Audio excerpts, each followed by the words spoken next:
Catus Maximus here, this time with a little video of the Klein 11-in-1 screwdriver magnetic version.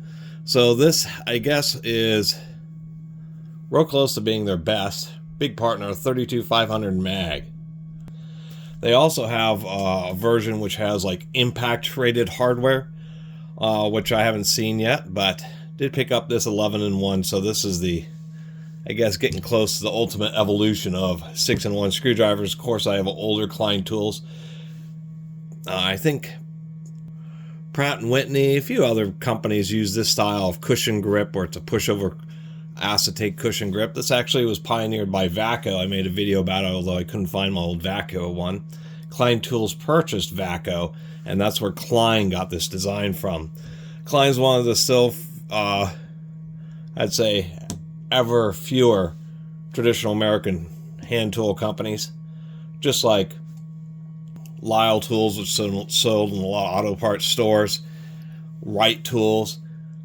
Klein is still family owned by original founding family members, over 150 years, and it's still a privately held company.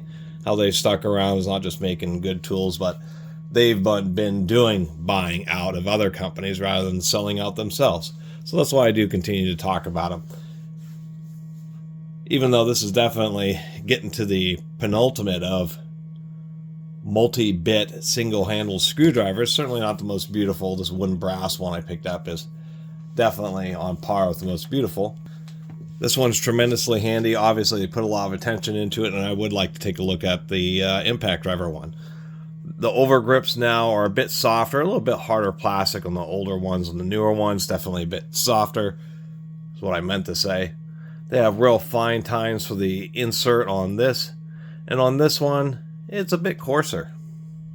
You can see how they're getting the splines for the metal collar that secure it to the handle are just a bit coarser, although we can see a big difference, which is the thickness here. The diameter is the same, it's the shank that we can see is bigger, because that's part of how this is an 11-in-1, as they've done this multi-sleeve setup, although it's a good idea. Just only shortcomings to this is now such a large sleeve that this handle and sleeve are just not compatible with any other traditional 5-in-1s and 4-in-1 or 6-in-1s. The difference between a 5-in-1 and a 6-in-1 is a 5-in-1 uses 2 1/4-inch drives, where a 6-in-1, one side is 5/16, and one is a 1/4-inch, so it can be used as a nut driver. So this particularly old being 5-in-1. This offers the same features. Oh, and before I forget, I always forget these points. It has been upgraded. We can see in the collar on the old one, it's cast zinc, which is just fine, really.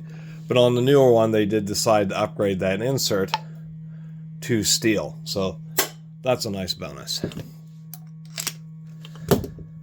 What they've done here is, instead of, well, they still use proprietary bits. As we can see, these types of drivers, it says really long ones, have these special bits with built-in ball detents. But one of the issues has been, for some reason I can't get this bit back in there, not ever being able to have them be magnetic, being able to take and pick up fasteners like this and have them stay to your 6-in-1. So how they've kind of resolved that and upgraded it to an 11-in-1 is the fact that it's now 3 nut drivers. And you have these extra sleeves. So that's a 3/8, that's a 5/16, and then these little sleeves here use 1/4-inch size bits. One sleeve's a little bit thicker than the other, and so you'd use a thicker one really to drive fasteners.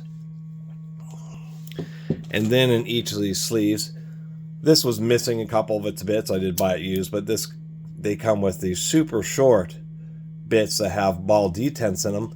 But there's also a magnet down there, so they didn't technically need to use a ball detent, but since these are double-sided, there's just very little surface area, so they use ball detent ones just for extra security. But here, they're short enough to where you can use even little 1-inch bits. And now these 11-in-1 doesn't have to take, these really special proprietary bits. Now you can just use your good old 1-inch bits They magnet in, since they have a flat back, they hold in just fine. And sometimes they sink a little deep, like this Phillips one here, which I may have to use something like this. You might have to use a pair of pliers to get the bit out. But nonetheless, I think that makes it smarter, just because it allows it to be magnetic. It allows you just to use standard 1/4-inch hex bits that are sold with every kind of bit set. Although technically the one I have isn't a full 11-in-1, just because I'm missing a couple of these bits on this side, and that's how it becomes 11-in-1. You would have 4 double-sided bits giving you 8 different bits, plus 1, 2, and then 3 for the different size nut drivers.